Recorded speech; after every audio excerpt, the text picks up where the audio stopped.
अस्सलाम वालेकुम वरहमतुल्लाहि वबरकातुहू। मेरा नाम है उसामा बिन आमिर और आज मैं एक नई सीरीज़ जिसे कह सकते हैं शुरू करने वाला हूँ। पहले तो आप मुझे देखते हैं विक्की के साथ या कभी मैं मुस्तफ़ा के साथ होता हूँ, लेकिन आज अकेले मैं एक नई तरह की वीडियो बनाने वाला हूँ जिसके अंदर मैं एक किताब है बानो कुदसिया की, अल्लाह उनको जन्नत में जो है जगह दे। उन्होंने ये किताब लिखी थी राजा गिद्ध, और हम अक्सर इसकी बात करते रहते हैं। मैंने पढ़ी हुई है, विक्की ने भी पढ़ी हुई है। तो इसमें से ये था कि मेरे पास एक आइडिया आया था। मैं मदरसे में पढ़ता हूँ और मदरसे में ये होता है कि आपको जो आप पढ़ रहे हो, जो आपने सीखा है वो आप अपने स्टूडेंट्स के साथ शेयर करते हो। तो मैंने सोचा कि क्यों ना मैं इसमें से कोई एक पैराग्राफ या एक पैरा लेकर उसके ऊपर जो मैंने इससे सीखा है या जो मेरे जहन में कमेंट्री आ रही है वो मैं बयान करूँ। और ये इंस्पिरेशंस मुख्तलिफ मैंने लोगों से ली है। इससे एक तो ये फ़ायदा मुझे जो होगा कि कुरान पाक की कल जब मैं बड़ा होके बड़ा आलिम बन जाऊंगा इंशाल्लाह, तब तफसीर वगैरह करने में आसानी होगी। और इसके और स्टोरी टेलिंग इसमें आ जाती है कि स्टोरी टेलिंग करने का भी मुझे ढंग आ जाएगा। तो पहली बात जो आज मैंने पहली वीडियो ये बनाने लगा हूँ, तो ये एक पूरी काइंड लाइक सीरीज़ होने वाली है। इसमें हम रैंडम, फ़िलहाल तो हम रैंडम सेलेक्ट किया करेंगे पैराग्राफ, और अगर हो सका तो फुली यानी कि शुरू से लेकर आखिर तक जो है वो बयान करेंगे अगर कभी मौका मिला तो। अभी शुरू करते हैं। तो दरमियान में से हम कहीं से उठा लिया है मैंने, तो वो शुरू करते हैं। जमाल और अमजद बहुत पहले मैं जमाल और अमजद से बहुत पहले मैं शादी से लौट आया। यानी कि ये जो करैक्टर है ये बता रहा है कि इसके जो दो दोस्त हैं वो अभी शादी में ही थे और ये बहुत पहले उनसे लौट आए। हज़रत जी, रात के पहले पहर हॉस्टल बिल्कुल उजाड़ था। मेरा ज़ाती तौर पर हॉस्टल के साथ कोई एक्सपीरियंस नहीं है अभी, और मुस्तकबिल करीब में भी मुझे नहीं लगता कि मैं किसी हॉस्टल वगैरह में जाऊंगा। लेकिन मैंने नैरेटिव्स सुने हुए हैं लोगों के जो हॉस्टल में रहते हैं। और मैं तबलीगी जमात के साथ गया था, वो भी एक काइंड लाइक हॉस्टल एक्सपीरियंस था। काम वगैरह बंदे को खुद ही करने पड़ते हैं। तो पहले पहर यानी कि जब रात होती है 9-10 बज जाते हैं, तो उस वक़्त जो है वो बिल्कुल उजाड़ था जब वो पहुँचे हैं वहाँ पर। और इसकी बुनियादी वजह ये भी हो सकती है कि जो सारे दोस्त थे वो शादी पे गए हों, क्योंकि ये जो शादी जिसकी अभी बात चल रही है, ये शादी जो थी ये इनके एक दोस्त की थी जो कि इन्हीं के साथ पढ़ते थे यूनिवर्सिटी में। लेकिन अब वो उनकी शादी हो रही थी और वो यूनिवर्सिटी से जा चुके थे और ये अभी यूनिवर्सिटी में ही थे। ये कमरों में से पंखों की आवाज़ें आ रही थीं। देखें, इंसान जब बोलते हैं ना, और जब इंसानों के बोलने की आवाज़ें आपको सुनाई देंगी, तब आपको दूसरी चीज़ों की, जानवरों की भी कम ही आपको आवाज़ें सुनाई देंगी, क्योंकि इंसान बहुत ज़्यादा तादाद में है। और जो है वो हमारी बातें करने की आवाज़ें, गप्पे लगाने की आवाज़ें बहुत दूर दूर तक फैलती हैं। तो बहुत ही मुश्किल होता है कि हम दूसरी किसी मखलूक की या दूसरी चीज़ों की आवाज़ सुने। यहाँ पर वो इस चीज़ को डिफ़ाइन करना चाह रही हैं जो उन्होंने एक पहले फ़िक्रे में बात की है कि हॉस्टल के सारे जो सारा हॉस्टल जो था उजाड़ था, और उस इतनी उजाड़ी थी कि, और दूसरी बात ये कि इसका ये मतलब नहीं है कि कोई मौजूद नहीं था वहाँ पे। हॉस्टल में लोग मौजूद होंगे, लेकिन बस रात का पैर कोई बातें शातें नहीं हो रही थी, बस ये था। तो इतनी खामोशी थी कि दूसरे कमरों के पंखों की आवाज़ें तक आ रही थी। अजीब बात है। और सड़क पर चलने वाली ट्रैफिक की दबदबी सी आवाज़ एक मुसलसल सरगोशी कर रही थी। बहुत ही प्यारा अंदाज़ है। देखें, यही बात होती है राइटर्स में कि वो मंज़र इतना ब्यूटीफुली करके बयान करते हैं, और ये चीज़ हम फील करते हैं कि हम हॉस्टल में हों। और हॉस्टल नॉर्मली होता है कि जो मेन रोड होते हैं या जो रोड होते हैं उससे थोड़ा हटके होता है जो कमरे होते हैं, तो उनमें दबी दबी सी आवाज़, पी पी आवाज़ आ रही है, घूं गाड़ियाँ जा रही हैं आ रही हैं। तो वो कहते हैं वो लगातार सरगोशी कर रही थी, यानी कि आप महसूस होता था कि यार कोई पास से कोई ट्रक गुजरा है, कोई गाड़ी गुजरी है। मैं हॉस्टल की ज़िंदगी में से मुतमईन ना था। ये करैक्टर की इनर फीलिंग्स में चली गई हैं। पहले वो बयान उन्होंने किया कि एक्सटर्नली क्या हिसाब किताब चल रहा था, कि वो जो करैक्टर है वो कहता है कि मैं हॉस्टल में वापस लौटा हूँ, उजाड़ पड़ा हुआ था हॉस्टल, और पंखे की आवाज़ें आ रही थी। फिर वो इंडिकेट करता है कि ट्रैफिक तक की आवाज़ें जो वो सरगोशियाँ कर रही थी।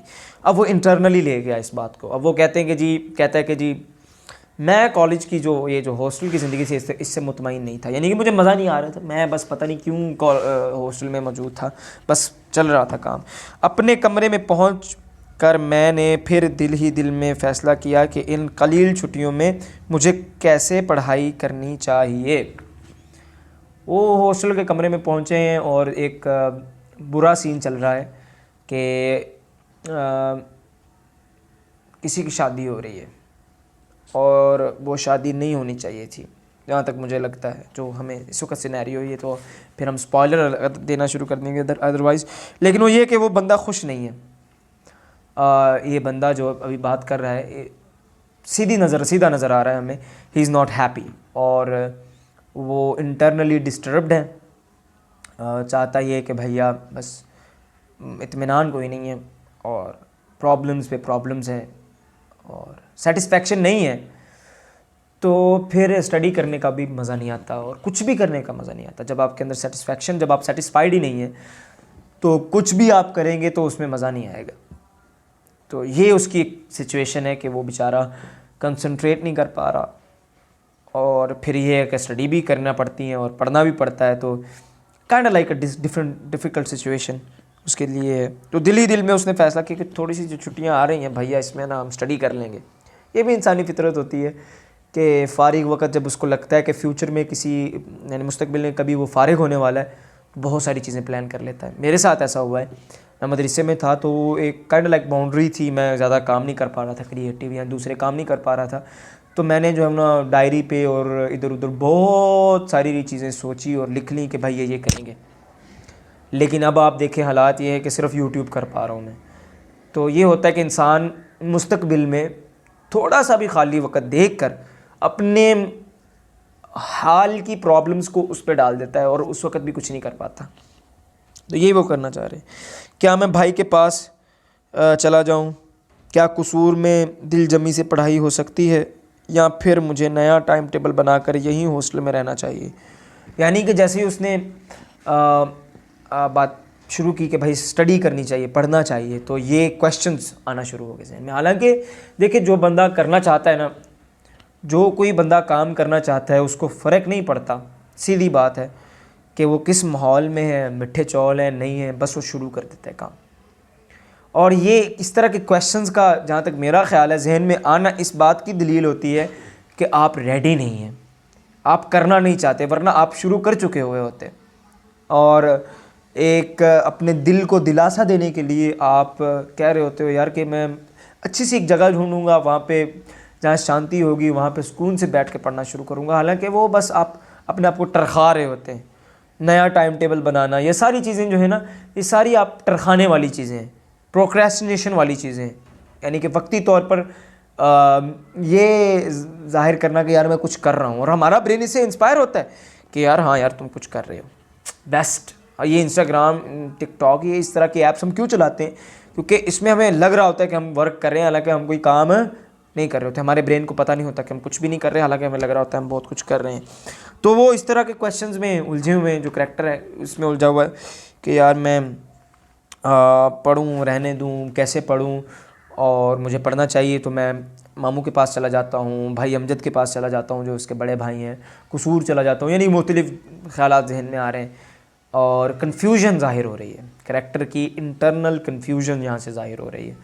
और जब आप देखते हैं कि एक इंसान आपके सामने खड़ा है और वो चाहता ये है कि जी मैं कुछ करूं, और फिर वो इस तरह के क्वेश्चंस में इंडल्ज है, तो इसका मतलब ये है कि वो कंफ्यूज है और उसको पता नहीं है कि वो क्या करना चाहता है, उसको आगाही नहीं है, उसको अपने बारे में पता नहीं है, उसको अपने सराउंडिंग्स का पता नहीं है। तो ऐसे हालात में इंसान को ये चाहिए कि जितना हो सके अपने आप को ओपन माइंडेड बनाए, और जो काम करने वाले हैं वो करना शुरू कर दे, और परफेक्शनिज़म की तरफ ना जाए और क्वेश्चंस में ना जाए। मेन मकसद जब तक अचीव हो रहा है ना, आई थिंक आपकी ज़िंदगी में इत्मीनान रहेगा। फॉर एग्ज़ाम्पल मेरा मेन मकसद जो है वो यूट्यूब पे अपलोडिंग करना है। अभी कोई फेम शेम लेना नहीं है, कोई इम्प्रूवमेंट तक भी करने का नहीं है अभी प्लान। ये कि अपलोडिंग होती रहे तो मेरी ज़िंदगी सेटिस्फाइड है। और इससे ये कि मेरी और कुछ इम्प्रूव हो ना हो, मेरी स्पीकिंग पावर बढ़ रही है कहीं ना कहीं, मैं नोट करता हूँ। तो यही है कि इस पैराग्राफ से जो हम कुछ सबक ले सकते हैं, सबसे पहला सबक ये है कि जो नावल लिख रही हैं उन, जो एक नावल के पर्सपेक्टिव से मैंने जो भी चीज़ सीखी है वो ये कि पहले एक्सटर्नल जो सराउंडिंग्स है उसका थोड़ा सा बताकर, फिर कमरे में आई हैं, वो कमरे की बातें की हैं, और कमरे की थोड़ी सी बात करने के बाद करैक्टर के अंदर चली गई, यानी करैक्टर की इंटरनल फीलिंग्स की तरफ चली गई कि वो क्या फ़ील कर रहा है। तो ये मैंने सीखा है, और आप ज़िंदगी में भी लोगों को जब आप नॉवेल्स वगैरह पढ़ते हैं तो हमें सिंपैथेटिक बनाती हैं चीज़ें, हमें लोगों की और कहानी की जो एक बड़ी पिक्चर है। नॉवल का मकसद जो होता है, मैंने किसी किताब में पढ़ा था, इंटरटेन करना नहीं होता, मज़े देना नहीं होता, बस ये है कि जो इवेंट्स हमारी ज़िंदगी में हो रहे होते हैं उनको डीपली स्टडी करने के लिए हम नॉवेल्स पढ़ते हैं, कि जो हमारी ज़िंदगी में नैरेटिव्स बन रहे हैं, जो हमारी ज़िंदगी में इतनी चीज़ें हो रही हैं, उनको हम डेप्थ के साथ डीपली, उनकी डार्क साइड, उनकी पॉजिटिव साइड, उनको डीपली देखें और मुख्तलिफ़ लोगों की इंटेंशंस आपको मुख्तलिफ समझ आएंगी कि लोग क्यों कर रहे हैं जो कर रहे हैं वो। इसको पर्सपेक्टिव कहा जाता है स्टोरी टेलिंग में, कि मैंने बंदे को कत्ल कर दिया एक जगह पे खड़े हुए, मैं कैरेक्टर हूँ अगर, तो इसके पीछे इंटेंशंस क्या थी। एक होता है पॉइंट ऑफ व्यू, आपको जो स्टोरी बताने वाला है वो उसने बता दिया कि जी मैंने बंदा कत्ल होते हुए देखा, और मैंने ये भी सुना था कि ये बंदा कह रहा था कि मैं इसको कत्ल करूँगा, देखो इसने कत्ल कर दिया। तो ये तो पॉइंट ऑफ व्यू के एतबार से आपको एक बंदे का नैरेटिव पता चल रहा है। लेकिन जब आप थोड़ा डीप डिग करते हैं तो आपको पता चलता है there is something called perspective, कि उस बंदे ने क्यों ऐसा किया। और हो सकता है कि इंफॉर्मेशन कम है हमारे पास हो, और वो बेचारा जो है वो पुलिस वाला हो, बहुत सारी चीज़ें हैं जो हम निकल सकते हैं। बहरहाल आज की ये पहली वीडियो थी, मैं चाहता हूँ इस तरह की और वीडियोस बनाना, और मैं ये भी चाहूँगा कि आप लोग भी इसको देखें और शेयर करें, और जहाँ पर मैं गलत हूँ या जहाँ पर कोई आइडिया मुझे देना चाहते हैं वो मुझे आप शेयर करें। अस्सलाम वालेकुम।